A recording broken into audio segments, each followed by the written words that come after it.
Welcome to Folkways, the Folklore of Britain and Ireland podcast. Hello and a warm welcome to the show.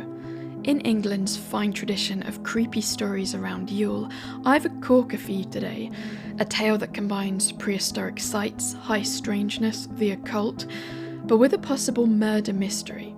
Stop what you're doing, pour yourself a drink, treat yourself.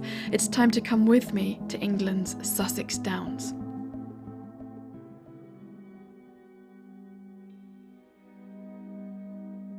The South Downs are a range of chalk hills on the southern coast of England.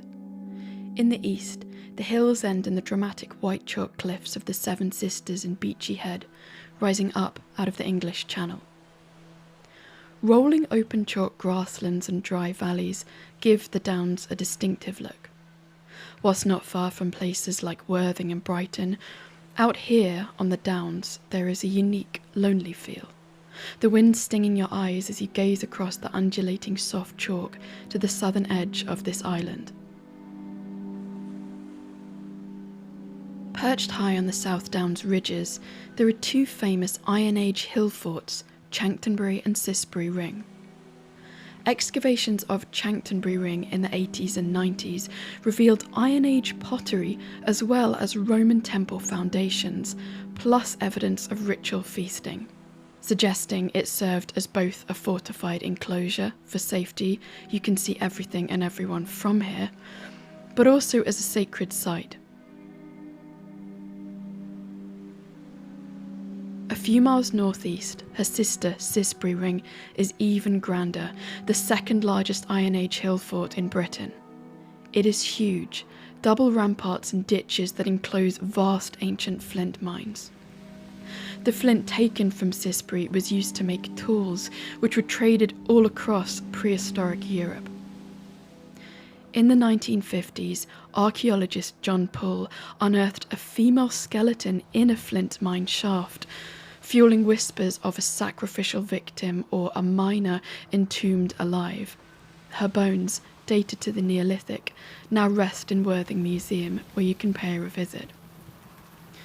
The presence of her very real bones looking back through the glass display, giving rise to the feeling that the hill fort has more secrets to unearth, the image of restless souls mining the ground below eternally.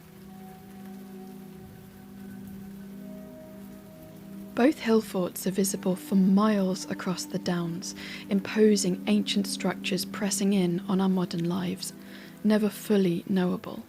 An air of otherworldly unease that makes its presence known in winter, you wrapping your coat just a bit tighter as you pass their scarred banks. Unsurprisingly, people have been fascinated by these two earthworks rising up out of their locale. The largest Cissbury Ring's folklore speaks of the ring being a fairy stronghold where ethereal dancers lure the unwary across those ancient mines. From here, a mortal may be trapped into endless revelry from which they do not cross back over the ring's banks to return. Siren-like calls and songs from a lone woman have also been heard on moonlit nights, coming from Cissbury. Her song draws wanderers to cross the ring's banks, hypnotised, towards hidden glades in search of that female voice, which can never be found.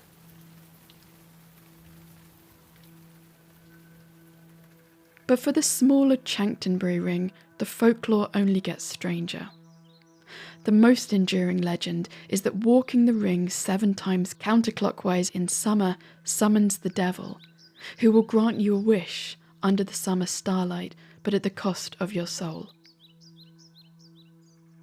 This diabolic thread ties into another legend, a 16th century folktale of Prince Agathocles, a druidic astrologer and alchemist who practiced forbidden arts atop the hill. For it is said that Chanctonbury was once a druidic temple. The story goes that the prince buried treasure and invoked celestial forces here, until his spectral form was bound forever to the site.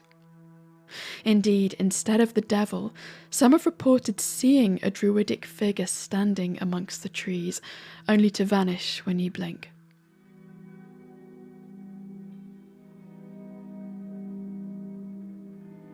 There is also the well-known story of the Saxon man being recorded from at least the 18th century. Witnesses describe a restless male wandering the fields at a farm at the foot of Chanctonbury Ring. He is said to search the ground intently, often at dusk, as if looking for something. The figure is typically clad in a cloak and period attire. These reports persisted for generations, contributing to the site's broader reputation for hauntings. In 1876, at Upper Chanctonbury Farm, the locale of the Saxon Spectre, a farmer digging unearthed a substantial hoard of Saxon-era coins.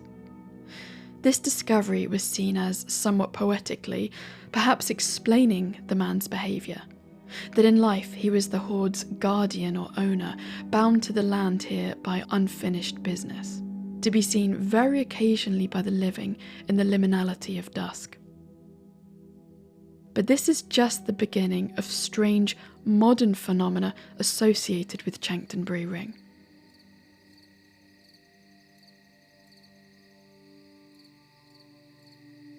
On June 15, 1968, the Sussex Skywatchers, a research group, camped at Chanctonbury Ring all night.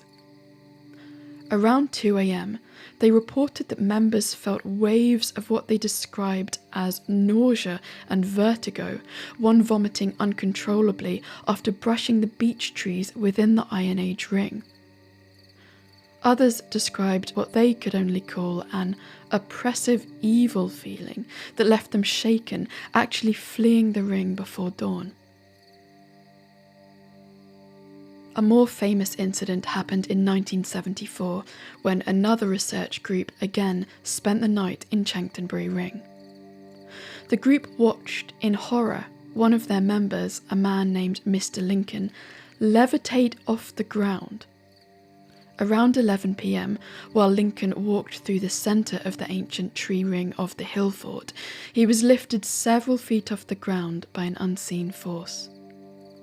He remained suspended in mid-air for several seconds, though it felt like hours to him, he would later report, him crying out in pain before being dropped heavily onto his back, injuring it. While the group was shaken at this horrifying sight, Lincoln himself was so scarred he refused to return for further investigations. Whatever that force was, he was fine to not know any more about it. Philip Goss was a local Stenning physician and author who lived overlooking Chanctonbury Ring in the 1930s. His memoir, Go to the Country, from 1935, describes a bucolic rural idyll, documenting his locale and its residents in detail.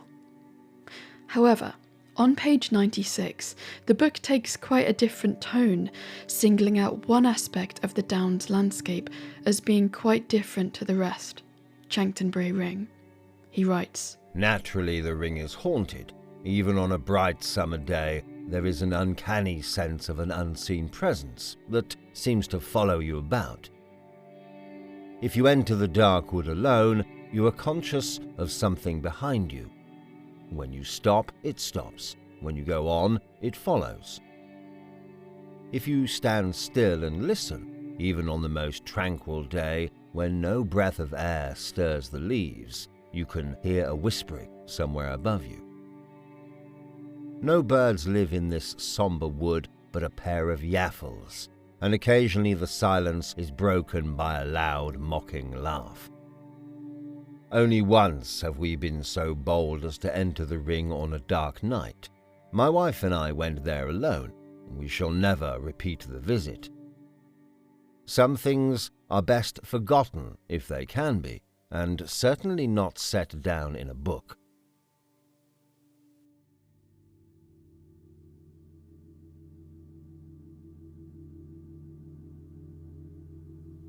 Just a few miles south of these rings in the Arun Valley lies the village of Clapham. Primarily a sleepy street of houses leading off the A280 with a school, church and a now infamous landmark at its back, Clapham Woods. 200 acres of tangled ancient woodland, dominated by oak, beech and hazel, it slopes gently down to clay-rich meadows. Its dense canopy and thorny undergrowth create an air of seclusion, with trails looping through to the nearby South Downs Way. Yet for all of its natural beauty, Clapham is noted for being eerily quiet, a strange hush that has unnerved visitors for decades. Reports of absent birdsong date back to the 1970s, with walkers noting the wood's deathly silence as it came to be known, devoid of the typical dawn chorus or rustling wildlife. Local wildlife expert and ornithologist Peter A. McHugh attributed this not to habitat loss, but an inexplicable, what he called acoustic void that amplifies footsteps and whispers, as if the trees themselves absorb sound. But this part of the South Downs had a much bigger problem than ghosts of treasure-hunting Anglo-Saxons or eerily silent woodlands, for in the 1970s, people started to go missing.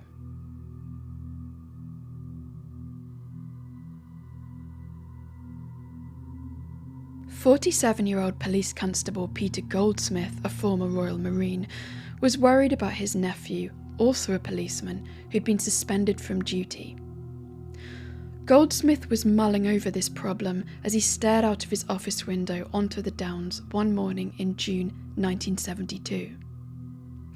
This family drama, however, was almost a relief compared to what had been pressing in on him recently. Goldsmith remained concerned about the death of a young woman whose body had been found on the Downs in April of that year, 1972. The young woman, exact age and name not publicly released, but described in reports as a local resident, had been found by hikers in an open downland scrub on the Downs. It was ruled non-suspicious at the time. However, Goldsmith remained troubled by this death, which had happened on his patch. In June 1972, Peter Goldsmith was seen hiking alone in the Downs near Clapham Woods on a routine day off. An avid walker mapping local trails, he was an expert on his area. But he never returned home, with his car found parked near where he'd first been spotted. An extensive search was called immediately, including a light aircraft which lasted all week. Each trail was scoured, but the police constable could not be found. 6 months later, in December of 1972, a farmer discovered Goldsmith's body under dense brambles at Pepperscombe, about 2 miles from Clapham Woods.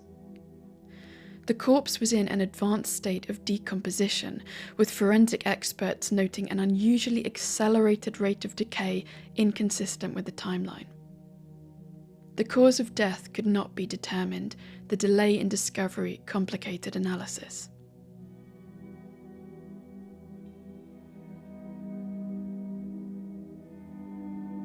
Three years later, in late July of 1975, on a warm summer's day, 66-year-old Leon Foster went for a solo walk in Clapham Woods.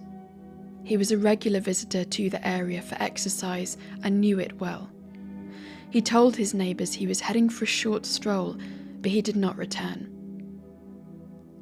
Extensive searches focused on the woods due to his walking habits, but to no avail. About 3 weeks later, in August 1975, a couple searching for their lost horse stumbled upon a body in a wooded thicket. This was later identified as that of Leon Foster. No foul play was evident, but his disappearance was noted as odd locally for someone so fit and who knew the woods so well. Still, there must have been a logical explanation.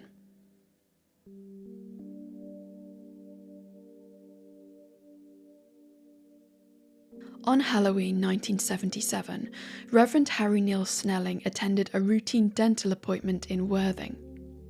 He rode into town on the bus, happily talking to his parishioners.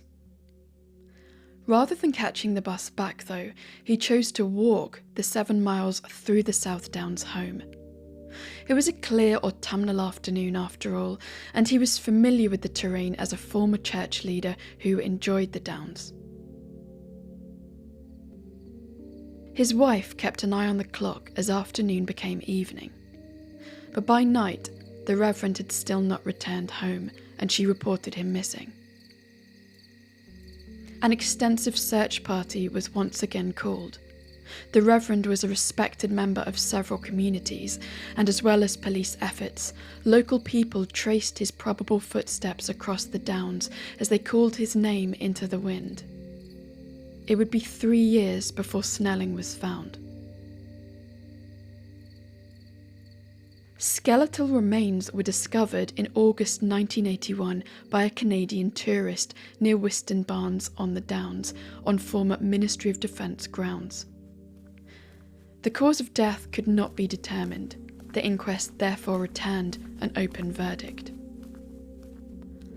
Sussex police were also confused about the location of where Snelling's body was found, for it had already been searched thoroughly multiple times.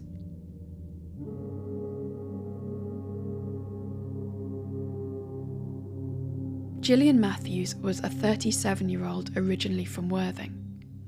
She was last seen by locals wandering the trails of the Downs in late September 1981. She was reported missing soon after, and Sussex police launched searches immediately, focusing on the woods and surrounding downland due to her habits and the area's prior incidents. These efforts included foot patrols, dog units, and local appeals in the Worthing Herald and Steyning Courier. On November 8, 1981, Gillian's body was found in a shallow grave within Clapham Woods. She had been brutally assaulted and strangled. No arrests were made, and the case remains unsolved. It was the only verified murder in the cluster of disappearances, but it intensified local fears. The reality of Gillian's murdered body lying there amongst the oak, beech and hazel did raise questions, at least, about possible foul play with the 3 men that had gone missing before her. With 2 of the cases, after all, the level of decomposition of the bodies was a significant challenge for forensics. As the winter of 1981 settled in hard across the Downs, it was difficult to ignore the creeping sensation that something more may be going on. Easy to brush away in sunlight, but as each night drew in on the parish, who could say for certain? But what? People do go missing. Other than them all being locals, none of the people seemed to have anything in common other than they were each last seen striding across the Downs. But the discovery of Gillian's body did have something in common with the Reverend Harry Neil Snelling. Forensic teams noted that the gravesite where Gillian was later found in November appeared very fresh. This location had also, like in the case of Snelling, been previously thoroughly searched. Either the extensive professional sweeps, including dogs, had failed in both cases, or else someone was moving the bodies.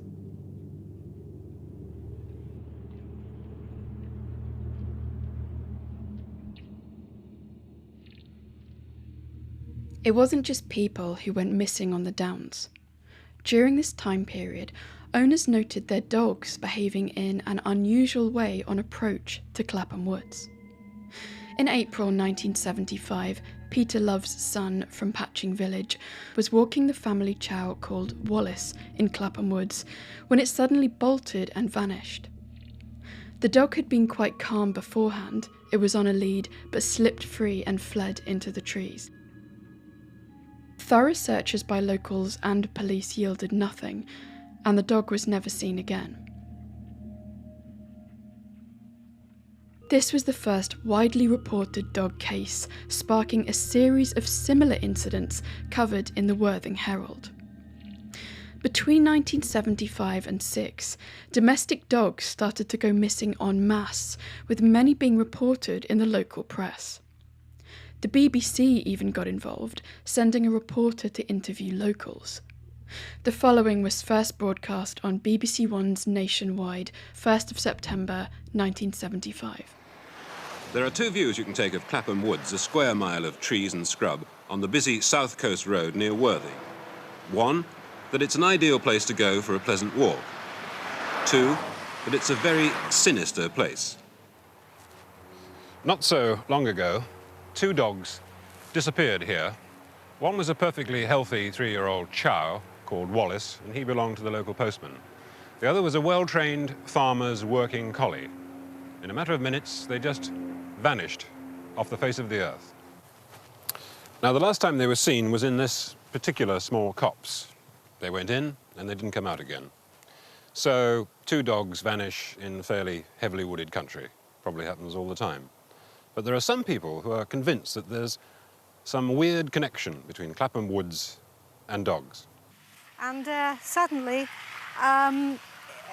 he hadn't found a scent, you know, in a way the dog finds a scent. He started doing figure eights everywhere. And he was getting tangled up, you see. So I said, Sonny, you know, come to heel. And he just wouldn't. He just carried on like this. And I was with my friends. So I said, oh, for goodness sake, do something. Is he having a fit or has he gone mad? And this friend, he actually got down onto his knees and he was stroking the dog and talking to him. And he said, you know, this dog's not in this world. And we looked at him and his eyes were red, really red, you know. I was really quite frightened. And she was just as puzzled and frightened when she brought Sonny and another dog to the woods soon after. When I got halfway down here, we were sort of pushed, you know, by a noise, if you can understand what I mean. And we stopped. The dogs, we all just looked back. What was it? It was a sort of, a whoosh sort of a noise. And yet it had power. And we were all sort of pushed forward, and we all stopped afterwards to say, well, you know, what the dickens was that? Do you think there's something strange up there? Yes, I do. Definitely. Do you go there now? No, I wouldn't go back. I'd go back on my own, but I wouldn't take a dog with me. Taking the accounts together, the overall pattern was that previously calm dogs, on approach to Clapham Woods, would violently bolt into the underbrush. Some were found days later, disorientated and injured, but others never returned. Researchers Hamish Howard and Toyne Newton claimed up to 20 cases by 76, attributing them to what they called mysterious forces. Common anomalies included sudden aggression, growling at owners, refusing commands, refusal to enter the woods at all, cowering or whining at the edges, or extreme panic, running in circles attempting to flee cars. One owner reported their dog becoming incredibly aggressive and bolting at the approach of the woods.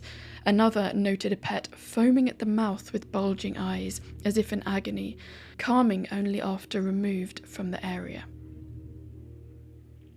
Whilst at first it sounds like there could have been someone poisoning the dogs, which is a possibility, we also note that many animals simply refused to go near the trees at all in the first place, as if picking up on an unknown stimuli. In summer 1975, the rider of a horse tethered the animal near a trail in Clapham Woods while briefly stepping away to urinate. Upon returning, the horse was gone. No tracks, no broken tether or signs of struggle. The owner had heard nothing, despite being meters away. Exhaustive local inquiries followed, but no sightings, and the animal was never seen again. This disappearance is often talked about in the same breath as the spinning and vanishing dogs.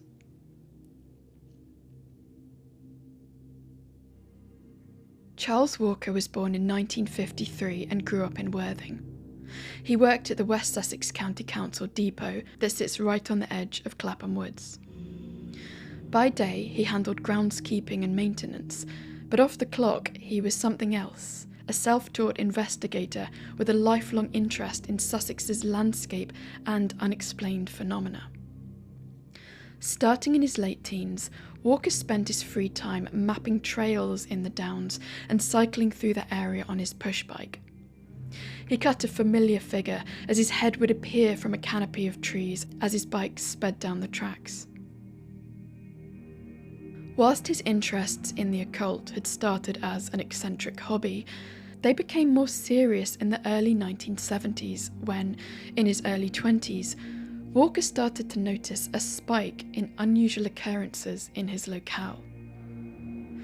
He first started documenting reports of what he categorised as beams and orbs.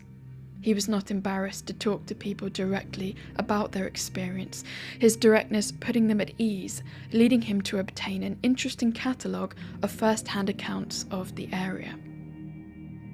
One such case was in October 1972 near Long Furlong, a downland area adjacent to Clapham Woods.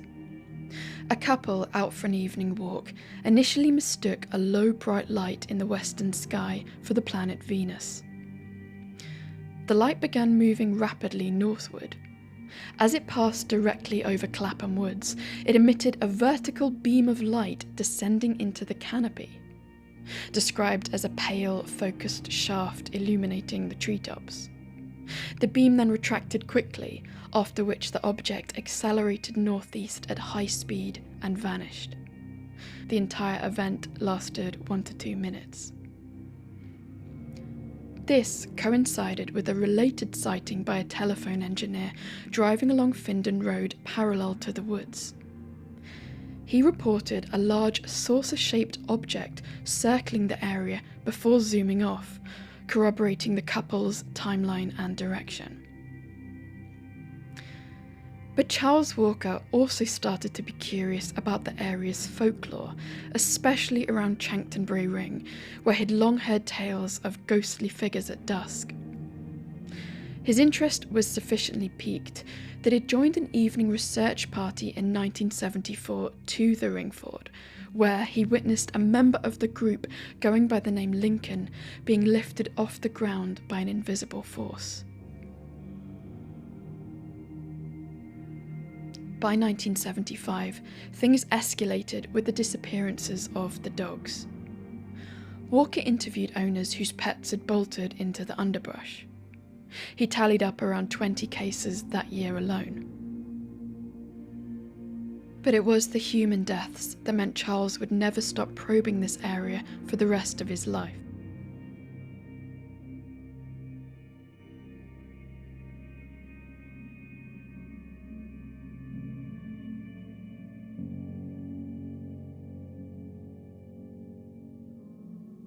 He first looked into Peter Goldsmith's 1972 disappearance.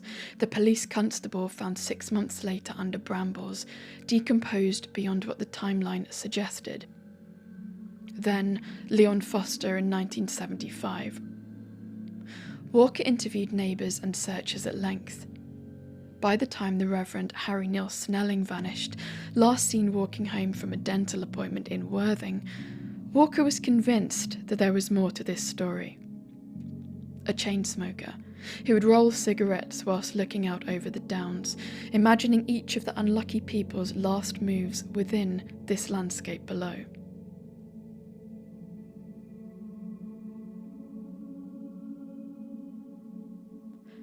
By 1978, Walker was convinced that there was some connection between the deaths, which in time he thought would become clear. So, he did what any determined amateur investigator would do in the pre-internet age. He placed a small advert in a national occult magazine. Walker's advert in the unexplained read, "Information wanted on occult activity in the Worthing-Clapham area. Discretion assured. Contact Charles Walker."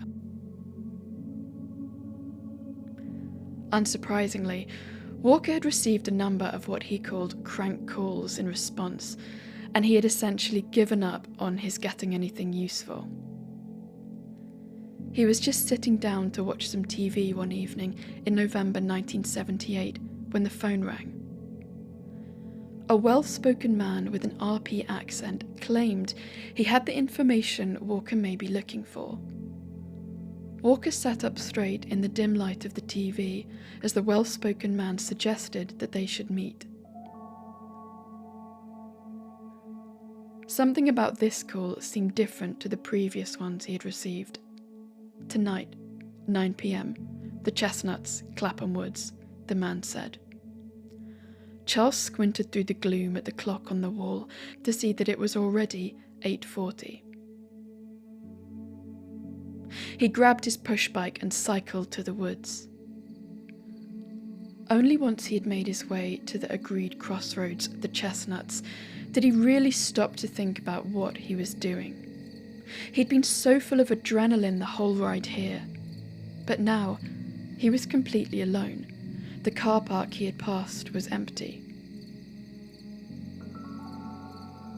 He felt exposed and on edge as he fumbled with a cigarette, his hands shaking so that he struggled to roll it. Perhaps he should have told someone where he was going, he thought, as he lit a match and inhaled deeply, surveying the canopy of dark trees.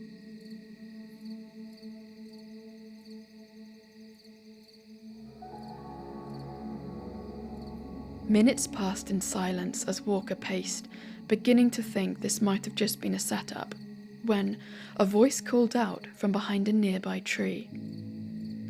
"Don't attempt to look for me. For your safety and mine, it is imperative you do not see who I am." Walker immediately recognized the well-spoken voice as the person who had earlier called him on the phone. Walker stood frozen, cigarette burning down untouched in the dark. The voice warned Walker to back off his investigations entirely, that the attention was not welcome. The man outlined that he was a member of an organisation. "We are the Friends of Hecate. We will stop at nothing to ensure the safety of our cult."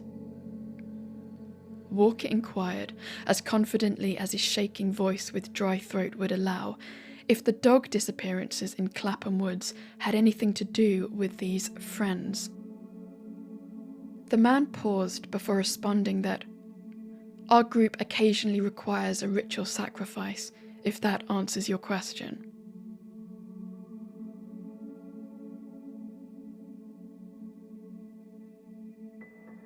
The hidden individual continued that this area of the Downs was used due to its powerful atmosphere and energy, a charge that was perfect for their group's goals.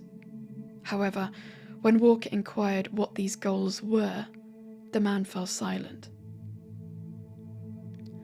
After almost a minute, Walker dropping the unsmoked cigarette to the ground, he heard the sounds of someone walking away and realised that he was now quite alone again. Legs almost unable to hold his own weight, Walker made his way back to his bike and cycled home the fastest he had ever moved.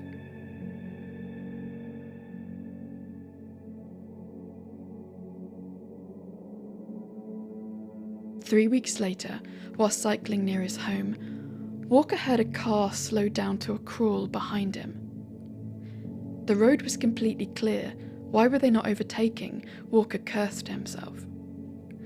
The car continued to tail him on the deserted road. He then heard it beginning to accelerate straight at him, bumping the back of his bike so he fell, sprawling out onto the road. The car then sped away before Walker had time to take down the number plate.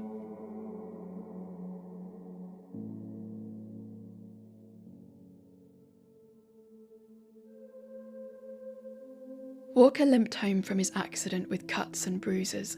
He documented the incident that night in his notebook, and he couldn't help but think of the hidden man's threat those weeks ago with that line, "We will stop at nothing."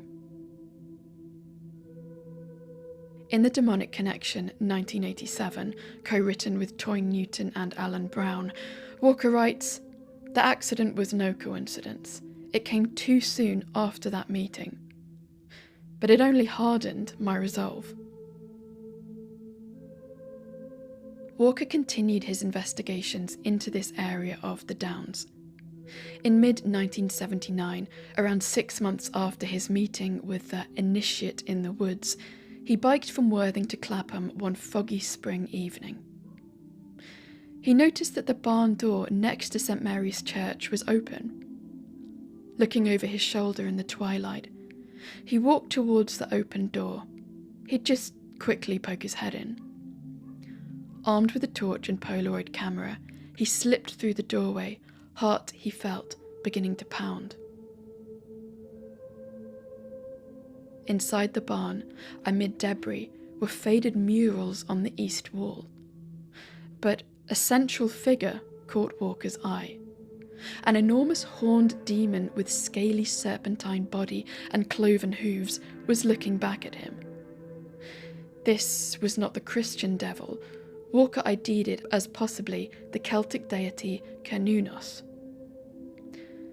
As Walker strained his neck to take the full details of the mural in, he noted the demon wielding a flaming sword in right hand dripping blood, whilst the left held a chalice overflowing with what looked like wine or blood. In the background were swirling flames and inverted crosses, upside down, perhaps for mockery.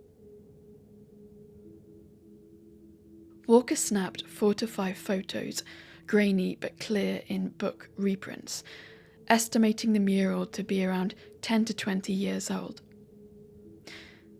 He thought it was at least an unusual image for a barn directly next to the village church. As Walker exited, a shotgun blast echoed. A man in around his 50s emerged from a nearby paddock, yelling at Walker. Walker sprinted 200 yards to his bike, pedalled furiously down Titnall Lane, evading what he took to be a pursuing vehicle. He lost the pursuer near the A27, but arrived home trembling, film of the barn intact. What had just happened?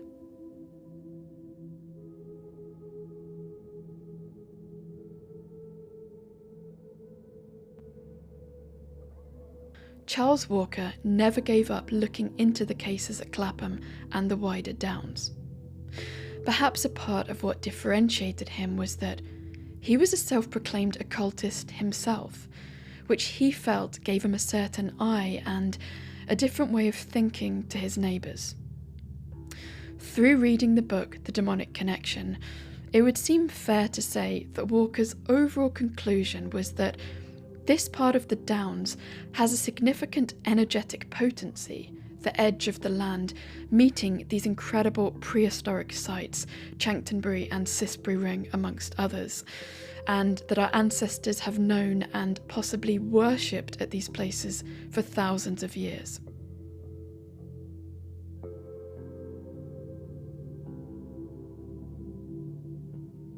Whatever did or didn't happen on the Downs in the 1970s and 80s, Walker's work asks if it's possible, at least, that people today can tap into this force, that is, if they know what they're doing. Writing in the paranormal magazine Unexplained in the early 80s, fellow researcher Toy Newton made an effort to document the strange goings-on in this edge of the English countryside. Newton did not make any mention of the Friends of Hecate in the piece, but rather left the conclusion to the saga open for reader speculation. A few months later, Newton received a curious reply to his feature. It claimed to be from a friend of a disenchanted member of an occult group operating on the Downs. The friend, the letter said, had grown to loathe the sacrifices the group were occasionally made to perform. Here is a portion of that letter.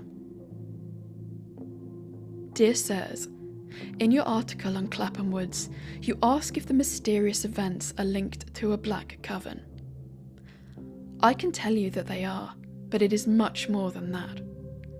They are called the Friends of Hecate, and they meet in the woods and at the barn and the church, and they make rituals at the time of Orion, the archer. People get headaches and strange feelings at Clapham because the place is building up vibrations so that they can get the force they want. Sometimes this strange force has started fires, but everything is hushed up. They can make people do what they want. I can't sign my name, but be warned, they are much more powerful than a black coven. What made Toy Newton sit up abruptly in his office chair as he pored over the anonymous response was that, in his original article, he had deliberately never mentioned the Friends of Hecate.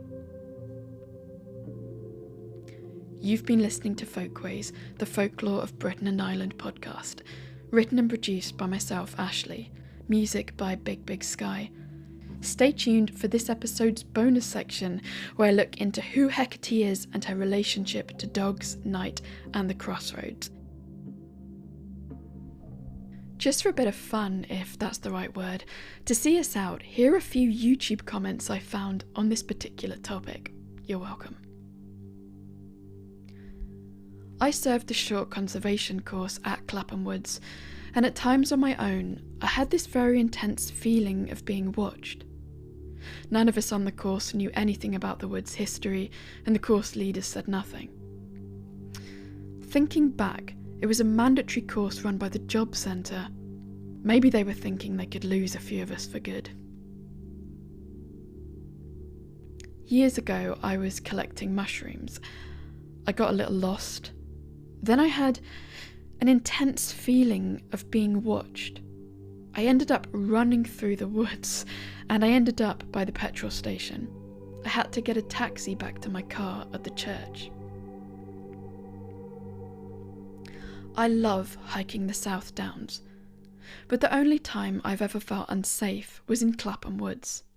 Just a sense of paranoia and feeling of being watched. I strayed off the main path and the feeling became overwhelming.